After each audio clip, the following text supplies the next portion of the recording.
여러분 안녕하십니까. 한국사의 새로운 패러다임, 한국사의 달인 유재령입니다. 자, 여러분들 이번 시간은요, 여러분들 단원이 바뀌었습니다. 바로 이제 근대, 우리가 이제 근대로 나아가는 그 뭔가 그 소용돌이 속에 헤엄쳐 나가는 그런 모습을 한번 우리가 살펴본다는 겁니다. 그 첫 번째 시간이 되겠습니다. 자, 오늘은요, 어떤 것을 배울 건지 달인의 한 문장을 통해서 살펴보도록 할게요. 자, 오늘의 한 문장은 바로 이겁니다.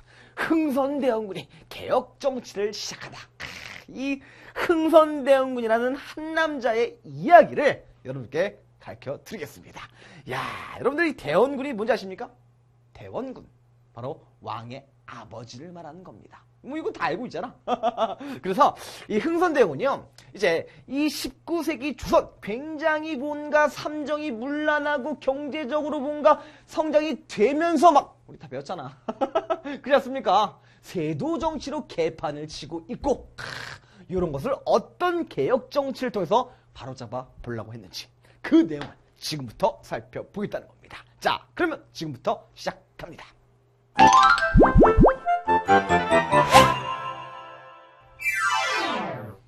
네, 자, 그러면 흥선대원군의 이야기를 살펴보기 전에요. 자, 서양 세력의 침략적 접근, 요거부터 가볍게 살펴보도록 하겠습니다. 여러분들 시험에는 메인으로 나오는 파트, 그 단어는 아니에요. 하지만 어떤 게 있냐, 우리가 기본적으로 이것을 깔고 가자는 거죠. 됐습니까? 자, 먼저 제국주의의 대두라는 것이 있습니다. 이 제국주의가 뭐냐면 서구 열강, 즉 힘센 국가들이 무력을 앞세워가지고 식민지를 만드는 행위, 대외 팽창 정책이 바로 제국주의입니다. 여러분들이 알고 있는 일제강점기, 즉 일제는요, 일본 제국주의를 말하는 거예요. 오케이? 자, 그러면 이 제국주의는 어떤 게 있는지, 어떤 특징을 가지고 있는지 한번 살펴보도록 할게요. 자, 먼저 독점 자본주의, 이런 거라고 해가지고 이제 무슨 말이냐면 산업혁명 이후에 보세요, 산업이 발달하지 않습니까? 그러면 이 식민지를 통해서 뭔가 원료를 공급하는데 또는 수출하는데 하나의 시장이라든지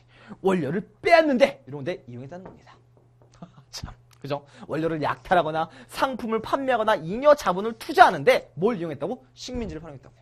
오케이? 자, 그리고 배타적 민족주의, 이건 무슨 말이냐? 즉 이 식민지를 건설함으로써, 야, 내가 짱이다, 내가 이렇게 많은 식민지를 가지고 있다, 그것을 보여주는 게 바로 이런 것들입니다. 그래서 이 서구 열강, 이제 한 예로 이제 아프리카를 또 들 수 있지 않습니까? 물론 우리도 이 일제 강점기에 이제 그런 식민지 그런 생활을 이제 했었지만, 이 아프리카는요, 위도와 경도로 아니지, 위도와 경도로, 오케이?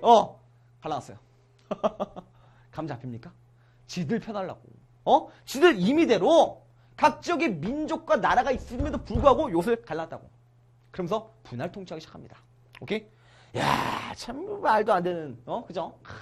같은 입장에서 약간 좀 가슴이 아파요. 우리도 식민지를 당했기 때문에, 그죠? 자, 사회 제대로, 이건 뭐냐면, 여러분들, 이게 가장 가슴 아픈 이야기입니다. 혹시 다윈의 진화론이라고 한번 들어봤습니까? 이 다윈의 진화론은요, 뭡니까? 식물, 동물, 진화한다며 이것을 사회로 끌어들인 거야. 이것을 주장한 사람이 이제 스펜서인데 외울 필요 없습니다. 이 스펜서라는 사람이요, 다윈의 진화론, 사회도 마찬가지다. 즉 사회도 마찬가지로 약육강식의 세계면서 적자 생존의 원리가 있다는 겁니다. 무슨 말입니까? 약육강식. 사자가 소, 양 이런 거 먹는 거는 당연한 거예요. 당연하지, 그거는. 그치? 적자 생존. 강한 자가 살아남는다. 강한 애들이 살아남는 거야. 당연하지. 근데 이것을 사회에 대입했다고. 무슨 말입니까? 즉 강대국이 약소국을 지배하는 거, 약소국을 식민지로 만드는 거는 뭐야? 당연하다. 그 정당성 보여주는 거 아니야? 그잖아. 말도 안 되지 않습니까? 왜 약소국은 강대국의 그런 식민지를 받아야 됩니까? 응? 그죠? 이런 말도 안 되는 원리. 가슴이 아픕니다. 그렇지 않습니까? 이런 게 바로 이제 사회의 진화론, 이런 게 있구나 정도만 그냥 깔고 가시면 되겠습니다. 오케이? 자, 다음 내용은요, 자, 청과 일본의 개항을 살펴볼 건데, 사실 우리나라보다 이 청과 일본이 먼저 요 서구 열강의 이런 침략을 받습니다. 오케이? 자, 어떤 내용이 있는지 먼저 청나라부터 한번 살펴볼게요. 자, 청나라는요, 제1차 아편전쟁, 제2차 아편전쟁으로 이제 개항, 즉 항구를 열게 되는데 요것을 디테일하게 갈 필요는 없다는 겁니다. 말했듯이 메인에 안 나온다고. 오케이? 요런 건요, 이거예요. 이 청나라가 이제 영국의 침공을 받아가지고 난징 조약을 체결함으로써 뭐 홍콩, 이때부터 이제 홍콩이 영국에 넘어간 겁니다. 물론 지금은 돌려받았지만, 오케이? 그리고 뭐 5개의 항구, 이곳을 개항하게 됐다. 오케이? 그 다음에 이제 2차 아편전쟁으로 영국과 프랑스의 연합군이 이제 침공을 합니다. 그래서 뭐 텐진 조약, 베이징 조약을 체결함으로써 뭔가 항구를 열었다. 그냥 살짝 넘어가시면 되겠습니다. 오케이? 그리고 여러분들이 좀 아셔야 될 게 바로 이런 거예요. 요거는 이제 나중에 또 나올 건데, 살펴봅시다. 양문동. 그러면 이 청나라는 이런 제국주의에 대항을 해서 어떠한 것을 했냐? 어떠한 정책을 했냐? 어떻게 대응을 했냐? 이게 바로 양문동이라는 겁니다. 이런 걸로 대응을 한 거야. 청나라는 생각합니다. 이렇게 서구 열강의 침공을 받아보니까 졌잖아. 청나라가. 졌잖아. 이거 우리가 왜 졌을까? 이런 고민에 빠진 겁니다. 그러다가 생각해낸 결론이 이거야. 우리는 기술력이 딸리는구나. 즉 서양의 기술을 받아들이자. 그러면서 우리도 힘이 세지자 라고 하는 게 바로 양문동입니다. 오케이? 이 양문동의 이제 기본적인 이 사상은요, 바로 이겁니다. 중체서용이에요. 즉 중국의 채, 무슨 채자입니까? 몸과, 오케이? 서양의 용, 쓸용자, 기술을 받아들이자. 감 잡힙니까? 보세요. 중국의 몸은 그대로 두고, 서양의 기술만 받아들이라는 겁니다. 오케이? 이런 식으로 대응했구나. 즉, 뭐야? 야, 우리는, 이 서양 오랑캐, 니네보다 사상적으로 뛰어나고, 그런 거 다 많아. 그래서, 너네 그냥 발달된 기술, 무기, 이런 것만 받아들이겠다는 거예요. 오케이? 요런 것이 중체서용이구나. 양문동의 이제 기본적인 개념이구나. 이렇게만 짚고 넘어가시라는 겁니다. 됐습니까? 자, 다음 1번 볼게요. 1번은 어떻게 대응을 했는지 봅시다. 자, 이 1번은요, 이제 어느 나라한테 개항을 하냐면 바로 미국입니다. 오케이? 미일수호 통상조약을 맺어서 이 미국한테 이제 개항을 하거든. 오케이? 자, 그래서 1번은 어떤 식으로 대응하느냐? 바로 이겁니다. 메이지 유신이에요. 천황 중심의 신정부를 세우고요. 그리고 부국강병, 그리고 문명개화론을 주장합니다. 이건 무슨 말이냐면 얘네도 당했을 거 아니야, 서양한테. 그잖아, 미국한테 당했잖아. 그래서 생각한 거야. 중국과 마찬가지로 똑같이 생각합니다. 우리가 왜 당했지? 우리는 왜 당했을까? 우리는 아예 싹 다 바꿔야 되는구나. 이런 생각하는 거예요. 그래서 이 문명개론, 즉 메이지 유신은요, 중국처럼 뭐 중국의 몸은 사상 그대로 두고 그냥 기술만 받아들이자는 게 아니라 뭐야? 싹 다 바꾸자는 겁니다. 감 잡힙니까? 기술뿐만 아니라 제도, 뭐 의식 이런 거 싹 다 바꾸자는 거야. 뭔가 급진적인 느낌 막 들지 않습니까? 이 중국의 양문동이 약간 점진적인 개혁이라면 이것은 굉장히 급진적인 개혁 형태구나. 이런 식으로 구별할 수 있다는 겁니다. 오케이? 자, 그래서 이 일본이요, 대외 팽창 정책을 취하는 거예요. 일본도 제국주의가 되지 않습니까? 마찬가지로. 오케이? 자, 그래서 정한론을 제기했다. 이건 뭔 말이냐면 한국을 정벌하자라는 겁니다. 오케이? 그리고 타이완을 침략하고요. 타이완이 어디입니까? 대만. 그리고 운요 사건을 일으킵니다. 오케이? 자, 강화도를 침략한 거예요. 요거는 뭐 이제 다다음 시간에 한번 볼게요. 자, 그리고 유구를 강제 합병시킵니다. 오키나와에 있었던 이 유구 국가 있지 않았습니까? 이것을 강제 합병했구나. 그냥 모르셔도 됩니다. 알겠습니까? 즉 일본은 이런 메이지 유신, 즉 문명개화론으로 대응을 했구나. 요 정도만 그냥 기억하시고 계시라고요. 몰라도 돼요. 다음에 또 할 거니까. 됐습니까? 자, 그러면 이제 본격적으로 조선! 우리 조선은 어떻게 개혁 정치를 했는지 그 한 남자의 이야기 지금부터 살펴보겠습니다. 네, 자, 그러면 우리 조선에 대해서 살펴볼게요. 자, 19세기 조선은 어땠냐? 이거부터 알아야 되지 않겠습니까? 흥선대원군이 왜 개혁 정치를 시작할 수밖에 없었는지 그 이유가 바로 배경에서 나오는 거 아니야. 그치? 자, 먼저 이 대내적, 즉 국내에서는 어떤 상황이었습니까? 어떤 상황이었습니까? 그렇지. 세도 정치 때문에. 세도 정치로, 야, 어떻게 해요? 삼정이 문란해지고, 삼정이 문란해지고, 그리고 백성들은 엄청나게 고통받았던 시기가 바로 요 시기 아닙니까? 그러면서 농민봉기가 발생하는 시기였습니다. 대표적인 농민봉기 어떤 거 있었죠? 배웠잖아. 바로 홍경래 난과 임술농민봉기 이런 게 다 요 시기에 발생했다고. 오케이? 그리고요, 대외적으로는 어떤 상황이 있었냐? 이 조선 해안에요, 이양선이 막 출몰하고 있었던 시기입니다. 이양선이 뭐라고요? 모양이 다른 별의매, 즉 서양의 배들이 조선에 문을 두드리는 거야. 야, 우리 통상하자.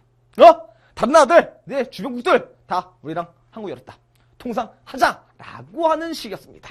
뭔가 대내적으로 굉장히 혼란스럽고, 대외적으로도 뭔가 이거 하여 멀건 아이들이 막 눈 시퍼런 애들이 막 와서 막 뭐 하자 그러고 뭔가 불하지 않습니까? 그때 흥선대원군은요 어떤 정책을 취할 것 같습니까? 사실 이 19세기 조선은요 진짜 망해도, 진짜 나라가 망해도 이상하지 않을 시기였거든. 왜? 세도 정치 개판 쳤으니까. 오케이? 차라리 망하는 게 낫을걸요? 차라리 이때 망하고, 물론 조선이 망하는 게 아니라 요 세도 정치가 그냥 확 망해버리고 새로운 뭔가 새로운 정부 이런 게 만들었으면 차라리 나을 수밖에. 근데 역사는 2%는 없지 않습니까? 역사를 이제 가정할 수 없는. 그렇죠? 근데 뭐 약간 상상해보는 것도 재밌어요. 오케이? 자, 그럴 때, 이 진짜 무너져가는 이 조선을요, 살리려고 애썼던 인물이 바로 흥선대원군입니다. 오케이? 자, 이 흥선대원군은 왕의 아빠라며요. 당시 명복이라는 애가 있었어요. 명복이. 흥선대원군의 둘째 아들입니다. 이 명복이가요, 어린 나이에 왕이 되거든요. 오케이? 명복이가 바로 고종이에요. 자, 이 고종이 되는데 나이가 어리니까 정치를 잘 못하지 않겠습니까? 그래서 아버지가 섭정을 하는 겁니다. 대신 정치를 하는 거야. 그래서 흥선대원군이 개혁 정치를 시작할 수 있었던 겁니다. 오케이? 자, 그러면 이 19세기 조선 이런 혼란한 이런 개판인 이런 시기를 뭔가 흥선대원군이 바꿔보려고 했을 거 아니야. 어떻게 바꿨는지 그 내용 지금부터 살펴보겠습니다. 자, 이 흥선대원군의 이 개혁 정치는요, 크게 두 가지 파트로 나눌 수가 있습니다. 하나는 왕권 강화. 이 아들 명봉에게 진짜 흔들리지 않는 왕권을 선사해주다. 그래서 야, 자 정치 한번 잘해봐라 이런 생각을 했던 거야. 오케이? 두 번째는 민생 안정. 왜 민생 안정하겠습니까? 삼정의 문란으로 백성들 엄청나게 수탈당했다며, 엄청나게 힘들었다며, 농민복이 막 발생했다며. 그래서 이것을 한번 잡아보자 라고 하는 이런 흥선대원의 개혁 정치, 이 두 가지 정책으로 나눌 수가 있겠다. 됐습니까? 자, 지금 염두에 깔고 시작했습니다. 자, 먼저 왕권 강화 정치로서요, 자, 안동김씨를 추출합니다. 이 대표적인 세도 가문 아닙니까? 이 안동김씨를 추출하고요. 그리고 이 안동김씨가 차지하고 있었던 뭡니까? 조선 후기의 최고 통치 기구, 바로 비변사를 아예 없애버려요. 됐습니까? 오, 이 비변사를 없애고요, 다시 옛날 걸로 복귀시킵니다. 오케이? 옛날 게 뭡니까? 의정부 아니야? 그치? 이 의정부예요. 그리고 이제 삼군부를 부활시켰다. 됐습니까? 어허. 자, 그리고 대전회통과 육전조례 등의 이런 법전을 편찬합니다. 이야, 법전 또 바뀌었네. 성종 때 경국대전, 그리고 영조 때 속대전, 정조 때 대전 통편, 그리고 흥선대원군 때 대전 회통으로 변한 겁니다. 됐습니까? 대전 통편과 대전 회통, 요거 이제 헷갈리니까 헷갈리지 마세요. 자, 그 다음에 진짜 요거 진짜 저는 참 대단하다고 생각해요. 뭐냐면 서원을 철폐한 겁니다. 여러분들, 서원이 뭐 하는 곳입니까? 여기서 성리학자들 제사 지내고 성리학자들 교육하는 데가 바로 여기 아니야? 인재를 양성하는 기관이 서원 아니야? 오케이? 이 서원을 없애버립니다. 이거는요, 진짜 말도 안 되는 거였거든요. 왜? 조선은 성리학 국가 아닙니까? 그죠? 근데 이 서원이 문제가 굉장히 많았어요. 어떤 문제가 있었냐면, 일단 이 서원은요, 면세입니다. 세금을 안 내. 오케이? 그리고 국가에서 노비랑 토지도 막 준다고. 가장 문제였던 게, 이 서원이 이제 제사 지낸다고 하지 않습니까? 이 제사 지낼 때, 그 지역, 그 서원이 이제 딸려있는 그 지역 사람들을 불러 모아가지고 막 돈 걷고, 그리고 막 사람 일 시키고 막 그랬다는 거야. 그래서 백성들이 굉장히 힘들어했다고, 이 서원들 때문에. 이 서원이요, 이 조선 후기 어마어마하게 많았었거든. 그래서 이 흥선대원군요, 다 없애진 않고 47개만 남겨놓고요. 나머지 싹 다 없애버려요. 여러분들, 우리 영조 배웠을 때 서원 정리하지 않습니까? 그죠? 영조가 살짝 정리했다면 이 흥선대원은요, 그냥 47개 빼고 다 없애버렸다고. 감 잡힙니까? 이때 이 흥선대원이 한 말이 있습니다. 응? 상소가 빗발쳤겠지. 아니, 우리는 성리학 국가인데 이 성리학자들 제사 지내는 걸 막냐? 말도 안 된다. 이건 진짜 안 된다. 하면서 막 상소가 막 빗발치기 시작하거든. 네, 흥선대원이 한마디 합니다. 백성들의 고요를 빨아먹으면 공자가 살아 돌아온다 하더라도 용서하지 않겠다. 감 잡힙니까? 야, 공자를 부정한 거 아니야? 공자 유효짱 아닙니까? 그죠? 그래서 이 서원 철폐, 요거 때문에 나중에 이 흥선대원군이 이제 퇴진하는 그런 계기가 되기도 해요. 오케이? 자, 다음! 자, 수치체제의 개혁. 요건 뭐냐면 바로 민생안정이라고 볼 수가 있겠습니다. 민생안정. 민생안정책이었다. 즉, 이 세조정치기에 삼정이 굉장히 문란했기 때문에, 즉 삼정의 문란을 바로잡기 위해서 개혁을 했다는 겁니다. 오케이? 자, 먼저 이 전정은요, 어떤 식으로 개혁을 했냐? 바로 양전사업을 실시해요. 이 양전사업은 뭐냐? 토지를 조사하는 사업입니다. 오케이? 토지를 조사해가지고 뭘 색출하냐? 은결을 색출합니다. 이 은결은요, 숨을 은자예요. 숨어있는, 결은 토지를 세는 단위라며 숨어있는 토지입니다. 즉 무슨 말이냐? 당시 이 세도 가문들이요, 세금 안 내려고 토지 대장에서 누락을 시키거든. 자신의 토지들. 그러면 세금이 안 거치면 국가 재정은 줄을 거 아닙니까? 그잖아. 그래서 이 은결, 숨은 토지를 색출해내는 이런 양전 사업을 시해서 전장의 폐단을 바로 잡을 수 있었구나. 이렇게 보시면 되고요. 그리고 가장 시험에 잘 나오는 게 바로 이겁니다. 바로 호포제를 실시했다. 호포제를 실시했다. 군정의 폐단 기억나십니까? 어떤 거 있었습니까? 인징, 족진, 백골징포, 황구청정 이런 게 이제 군정의 폐단이었다며. 그죠? 근데 이것을 어떻게 하냐면, 야! 이제 집집마다 포를 내라. 요 호가 원래 집을 세는 단위 아니야? 그치? 집집마다 군포를 내라. 이렇게 시킨 겁니다. 감 잡힙니까? 감 잡혀요? 뭘 감 잡혀? 집집마다 포를 낸다는 것은요, 누구도 포함된다는 거야? 양반도 포함이 되는 겁니다. 양반은 원래 양매 특권이 뭐야? 군역 면제 아닙니까? 군대 안 가. 군포 안 낸단 말이야. 근데 이제 양반들도 포를 내라는 겁니다. 양반들의 반발이 어마어마했겠지. 그죠? 어마어마하게 들고 일합니다. 하지만 실시했단 말이야. 그만큼 야, 잠깐 강당 있는 인물. 진짜 강당 있는 인물이 바로 이 흥선대원이어서 돼요. 그죠? 자, 다음 환곡. 이 삼종의 문란 중에 가장 폐단이 심했던 것이 바로 이 환곡 아닙니까? 이 환곡은요, 사창제를 실시합니다. 이 사창제는 뭐냐면, 환곡이 뭐야? 봄에 곡식 빌려주고 가래 추수할 때 갖게끔 하는 제도. 근데 이것이 어떻게 폐단됐다고? 고리대로 이용을 해서 엄청나게 뜯어 먹었다고요. 오케이? 그것을 어떻게 하냐? 사창제는 즉 이겁니다. 그 지역에 진짜 뭔가 도덕적이고 괜찮은 사람들, 그런 사람들이 창고를 만든 겁니다. 개인이 가지고 있는 창고. 오케이? 요것을 통해서 이제 폐단을 바로 잡았다. 오케이? 뭔가 도덕적이고 그러면 막 이자 많이 뜯어내지 않을 거 아닙니까? 오케이? 그래서 이런 사창제를 실시하면서 민생 안정을 추구했구나. 이렇게 볼 수가 있다는 겁니다. 됐습니까? 자, 다음은 이제 경복궁 중건인데요. 사실 이 경복궁 중건, 이거는 왜 했겠습니까? 바로 왕실의 권위를 회복하기 위해서 경복궁을 중건한 겁니다. 왜? 임진왜란 때 불타 없어졌으니까. 오케이? 경복궁이 임진왜란 때 불타 없어졌는데 지금 폐허로 남아있었거든.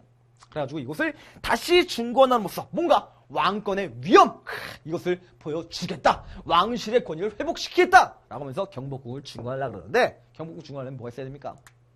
돈 있어야 될 거 아니야. 그지? 이 돈을요, 어떻게 하냐면 원납전이라는 그거 같아요. 원납전은 원하면 납부해라. 돈. 이런 겁니다. 일종의 뭡니까? 기부금이야. 근데 이것을 강제로 걷습니다. 감 잡힙니까? 그래서 당시 백성들이요, 이거 내면서 이제 원망하면서 납부하는 돈이다. 이렇게 고쳐서 부르기도 했대요. 그죠? 사실 그런 거 아닙니까? 힘 있는 사람이 이제 힘 없는 사람한테, 야, 우리 경복궁 만들 건데, 응? 야, 돈 좀 내지? 하면 힘 없는 사람은 이거 어떻게 해? 저 돈 없는데요? 배째일 거야? 어떻게든 마련해볼게요. 이럴 거 아닙니까? 오케이? 그런 거. 그리고 요 당백전이라는 걸 발행해요. 원납전만으로 부족했던 거야. 그래서 당백전을 말하는데 이 당백전은요. 1당 100의 돈입니다. 1당 100의 돈. 지금 무슨 말이야? 상평통보의 100배의 가치가 있는 고액 화폐가 바로 당백전이에요. 이렇게 생겼습니다. 이것이 바로 당백전이에요. 감 잡히십니까? 고액 화폐를 막 찍어내. 경복궁 만들려고. 그러면요. 물가는 올라갑니까? 떨어집니까? 감이 안 잡혀?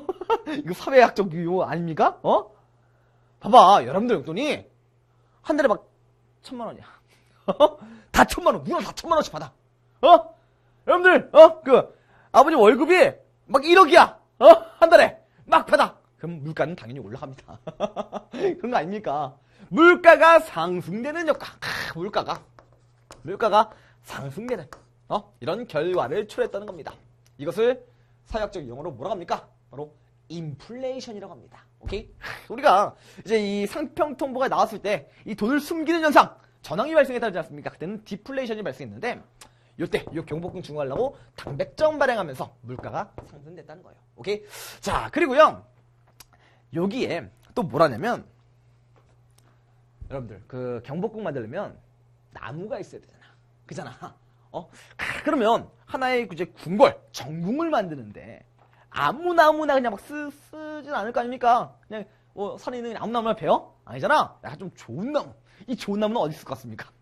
바로 양반들의 묘지림에 있습니다. 이 양반들, 즉 조상들이 이제 이놈은 뭐지? 묘지에 딸려 있는 그 나무들이 있을 거 아니야. 최고급 나무를 했을 거 아닙니까? 오래됐고. 그래서 양반들의 묘지림을 벌목합니다. 묘지림을 벌목했다. 오케이? 자, 사실 이 왕실의 권위 신장하기 위해서 경복궁 중건 괜찮아요. 괜찮은데 이 경복궁 중건 때문에요. 백성들의 원성을 샀습니다. 오케이? 백성들의 원망, 불만을 샀다는 거야. 오케이? 원납전, 당백전. 요 때문에요. 요때 엄청 잘했잖아. 그지? 그리고 더불어서 양반들의 불만도 사게 된다는 겁니다. 자, 그러면 오늘 지금 한 내용 중에서 양반들이 열받았을 것만한 양반들이 불만이 굉장히 많았을 것 같은 그런 거 어떤 거 있습니까? 골라보세요. 바로 서원철폐. 하나 컸어요. 그리고 호포진. 그리고 경복궁 중건. 요 세 가지가 되겠다는 겁니다. 오케이? 양반들이 굉장히 불만이 많았을 법한 정책들이에요. 당연한 거 아닙니까? 그죠? 이렇게 흥선대원군의 왕권 강화 정책과 그리고 민생 안정책을 우리가 살펴봤던 겁니다. 됐습니까? 여러분들 지금 이 한 페이지 있죠? 굉장히 중요합니다. 여러분들 시험에 꼭 한 문제씩은 출제가 되는 파트가 바로 이 파트거든. 어느 시험이 나요. 한능검, 수능 다 한 문제씩은 꼭 나오니까 꼭 기억해 주시기 바라겠습니다. 기억 못할 것 같아요? 그러면 지금 다시 한번 정리하러 갑시다.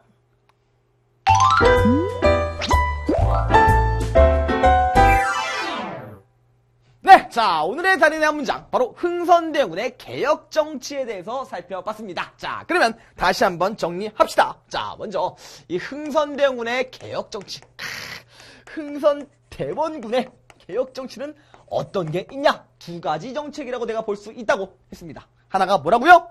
그렇죠. 하나 뭡니까? 바로 왕권 강화 정책.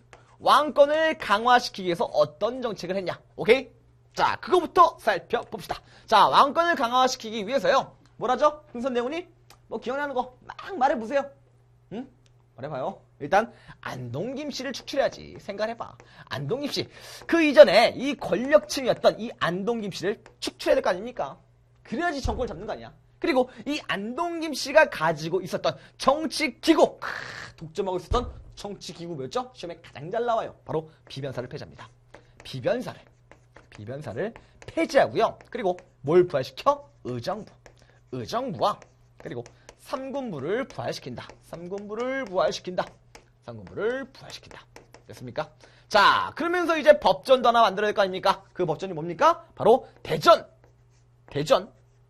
회통이라는 법전입니다. 대전 회통이라는 법전과 그리고 육전조례라는 법전을 편찬한다. 됐습니까? 좋습니다. 자, 다음 세 번째로 이제 뭐라죠? 뭐랍니까? 서원 없애야지. 그죠? 바로 서원을 철폐했다. 47개수만 남기고 싹 다 없애버립니다. 오케이? 그리고 네 번째가 이제 왕실의 권위를 회복하자! 라고 하면서 경복궁을 중건하지 않습니까? 이 경복궁을 중건을 하는데, 이 경복궁 중건하려고 뭘 발행합니까? 그렇죠. 바로 당백전을 발행하고요. 그리고 원납전을 걷습니다. 원납전을 걷는다. 됐습니까? 자, 이렇게 해서 이제 흥선대원군의 왕권 강화 정책이구나. 이 정도 파악해 주시면 되고요. 그리고 두 번째로 뭡니까? 그렇죠. 바로 민생 안정책이 되겠습니다. 민생 안정책. 민생을 안정시키기 위해서 어떤 정책을 실시했는지 볼게요. 자, 먼저 민생 안정책은 크게 세 가지 있습니다. 하나가 뭐예요? 뭐야? 전정. 전정. 오케이? 전정은 어떻게 바라봤습니까? 그렇죠. 토지를 조사하는 사업, 바로 양전 사업입니다. 양전 사업을 통해서 바로 잡으려고 했고요. 그리고 두 번째, 이제 군정. 아싸리 그냥 양반도 풀을 내라! 하면서 이제 호포제를 시행하는 모습. 호포제를 시행하는 모습. 그리고 세 번째, 이제 환곡을 시행하기 위해서 뭐합니까? 그렇죠. 바로 사창제를 실시한다. 됐습니까? 이것이 흥선대원군의 왕권 강화 정책과 민생 안정책이 되겠습니다. 오케이? 자, 그러면 오늘의 H팝 한번 들어보도록 하겠습니다. 여러분들, 이 H팝은요, 진짜 시험에 이제 한 문제씩은 꼭 출제된 굉장히 중요한 파트인 만큼 모든 내용이 다 들어갔습니다. 아마 들으면서 느낄 거야. 모든 내용 다 들어갔네. 오케이? 자, 그러면 오늘의 H팝 흥선대원군의 개혁 정책 한번 듣고 오시죠. Ready? Okay, go.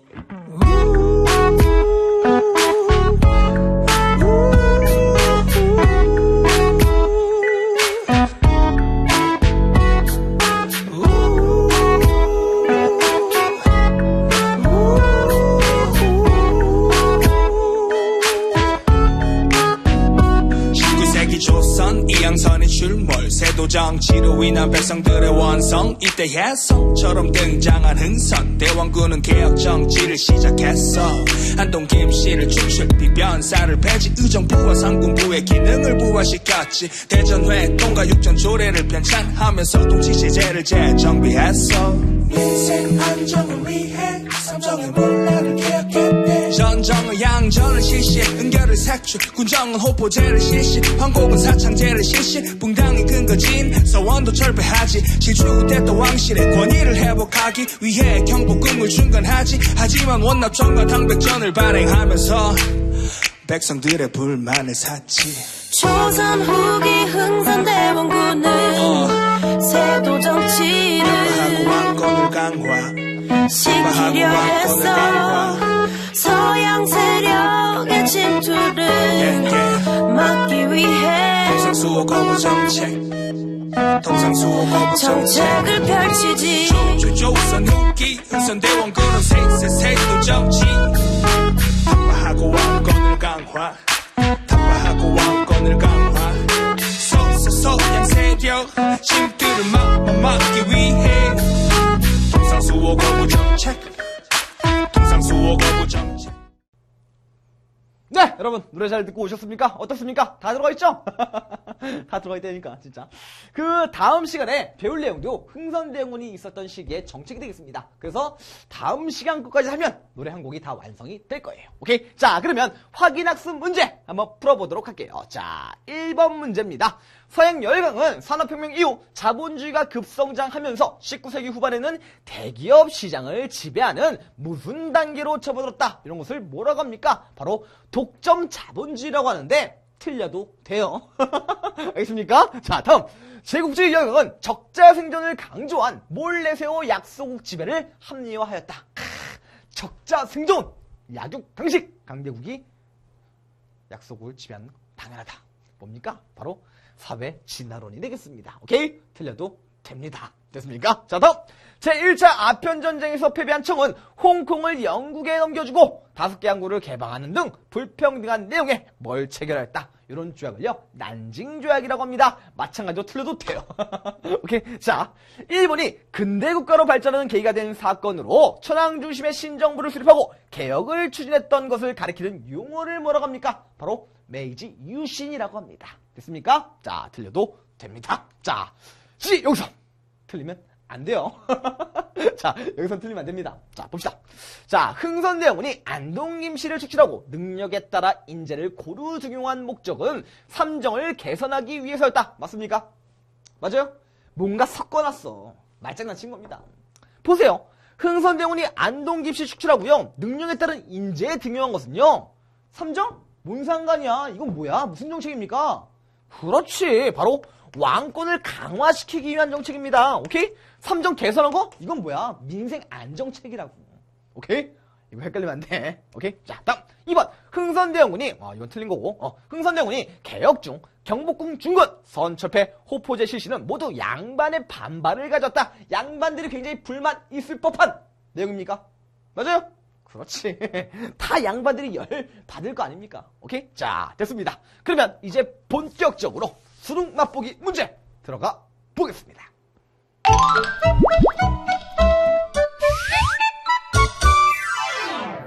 네, 자, 그러면 1번 문제 풀어보도록 할게요. 자, 다음 시의 내용과 관련된 삼정의 문란을 바로잡기 위해 흥선대원군이 실시한 정책은 뭐냐?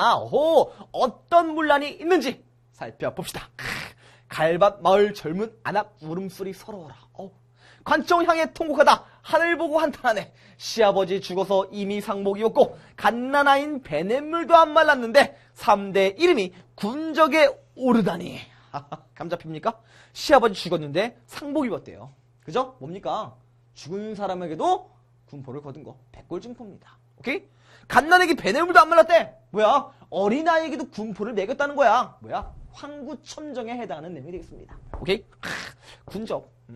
딱 나오잖아. 됐습니까? 자, 달려가서 억울함을 호소하려 해도 범같은 문직이 버티어 있고 이정이 호통치며 소까지 끌고 왔네. 소까지 끌고 왔대요. 소가 얼마나 이 당시 비쌌는데 이거 끌고 가? 이거 뭡니까? 즉 삼정의 문란 중에 어떤 문란입니까? 바로 군정의 문란입니다. 즉 흥선대군이 군정의 문란을 시행하기 위해서 한 정책 뭡니까? 집집마다 포를 내라. 바로 호포제 실시가 되겠습니다. 양반들도 군포가 내게 되는 그런 결과를 초래하지 않습니까? 오케이? 자, 다음 1-2번 보겠습니다. 자, 다음 대화의 내용과 가장 관련이 깊은 것은 자, 선생님 무슨 말인지 볼게요. 흥선대군이 이 정책을 시행한 목적은 무엇일까요? 자, 갑선은 세도 정치로 실추된 왕권의 권위를 되찾는 것이었습니다. 이렇게 말했고요. 자, 선생님은 비용이 꽤 많이 들었을 텐데 그 돈은 어떻게 마련했을까요? 원납전을 징수하고 당백전을 발행하였습니다. 자, 감 잡힐 겁니다. 자, 선생님은 다시 물어봅니다. 자, 대규모 사업이니 국가 경제에도 도움이 됐군요. 병철은 말합니다. 아닙니다. 고액 화폐인 당백전 발행으로 물가가 폭등해 경제가 혼란해졌습니다. 자, 선생님, 그럼 이 정책에 대해 당시 사람들은 불만이 컸겠군요. 자, 네, 양반과 백성 모두의 원성이 높았습니다. 요거 너무 쉽죠? 뭡니까? 뭐와 관련된 얘기야? 바로 경복궁입니다. 오케이, 경복궁이 되겠다. 경복궁 몇 번이야? 그렇지, 정답은 4번 되겠습니다. 됐습니까? 좋습니다. 자, 다음. 자, 3-2번 문제 볼게요. 자, 다음은 흥선대원군이 했다고 전해지는 말이다. 자, 가해에 관한 탐구활동으로 가장 적절한 것은 봅시다. 자, 진실로 백성에게 해가 되는 것이 있다면 나오는 거야. 비록 공자가 다시 살아난다 하더라도 용서하지 않겠다. 감 잡힙니까?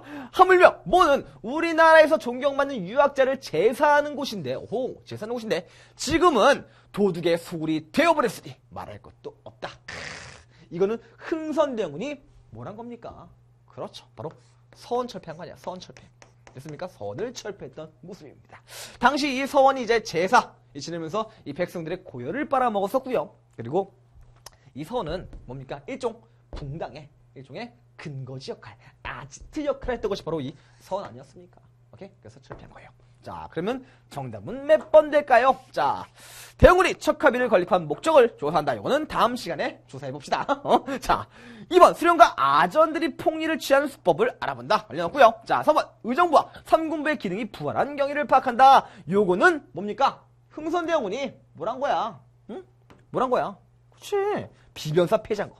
비변사 폐지하고요. 비변사 폐지하고 이제 이것을 부활시킨 겁니다. 만약에 보기에 비변사가 나온다. 그럼 이게 답이 될 수가 있었겠지. 하지만 여기 보기는 서원이라고. 오케이? 자, 다음. 자, 대원군이 양반 유생과 대립하게 된 배경을 조사한다. 이것이 정답이 되겠네요. 그죠? 상소가 빗발쳤다고. 오케이? 그러면서 흥선대원이 퇴진하는 그 계기가 된 것이 바로 요 서원철폐가 되겠습니다. 됐습니까? 정답은 4번 되겠습니다. 오케이? 자, 5번. 양반과 상민의 조세 부담 차별이 완화된 원인을 분석한다. 여기와 관련이 없죠. 오케이? 자, 다음. 4-1번 문제 봅시다. 자, 마지막 문제 되겠습니다. 다음은 가제도 실시 전후 경상도 영천 지방의 조세 부담층 변화를 보여주는 자료이다. 자, 옳은 분석을 보기 위해서 고른 것은 이렇게 나와 있네요. 자, 봅시다. 보세요. 면제층 양반. 총 3,100호가 있었는데 면제층 양반이 49%가 있었대요. 이 지방에. 오케이? 그리고 면제층 노비 이렇게 있었답니다. 자, 하지만 어떻게 변했냐? 보세요. 총 3,137호의 가구 중에 납부층 양반과 양인이 74%야. 뭐야? 이제 양반도 뭘 냈다는 겁니까? 그렇지, 포를 냈다. 뭐와 관련된 얘기입니까? 바로 호포제. 이 호포제 실시와 관련된 내용이구나. 이렇게 파악할 수 있어야 된다는 겁니다. 자, 그러면 분석 한번 해봅시다. 자, 기억. 신분에 따른 조세 부담의 차별이 완화되었다. 여러분들 어떻습니까? 신분에 따른 조세 부담의 차별. 원래 양반 안 냈는데, 이제 양반도 낸다는 거 아닙니까? 그러면 다른 식으로 접근하면 완화된 거 아니야? 그잖아. 자, 다음. 농민의 부담이 줄면서 국가 재정이 감소하였다. 요거는 뭐 말도 안 되는 내용이죠. 그죠? 자, 디귿. 양반은 대다수가 가제도에 반대하였을 것이다. 반도했겠습니까? 당연히 반대했겠지. 안 내던 걸 내라 그래봐요. 열받잖아. 당연히 반대했겠죠. 그러면 정답 나왔네? 기억. 디귿 2번 되겠습니다. 원리를 보면 지역민들이 제도 시행에 적극 참여했을 것이다. 물론 뭐 양인 같은 거, 농민 같은 경우는 뭐 좋아했을 수도 있겠죠. 원래 안 내던 애들이 내니까, 꽃이니까. 근데 뭐 사실 이 당시에 이 평민들도 내야 되는데 뭐 남들이 더 낸다고 해서 뭐 자기가 좋을 건 있겠습니까? 그죠? 하지만 양반들은 어마어마하게 싫어했을 거 아닙니까? 그죠? 그래서 적극 참여, 양반들은 참여하기 싫었겠다. 이렇게 볼 수가 있다는 겁니다. 자, 그러면 정답은 2번 되겠고요. 이렇게 해서 모든 문제를 다 풀어봤습니다. 여러분들 고생 많이 하셨고요. 저는 다음 시간에 이 흥선대원군에 대해서 다른 정책 하나 더 있거든요. 그 정책에 대해서 살펴보도록 하겠습니다. 자, 여러분들 모두 고생하셨습니다.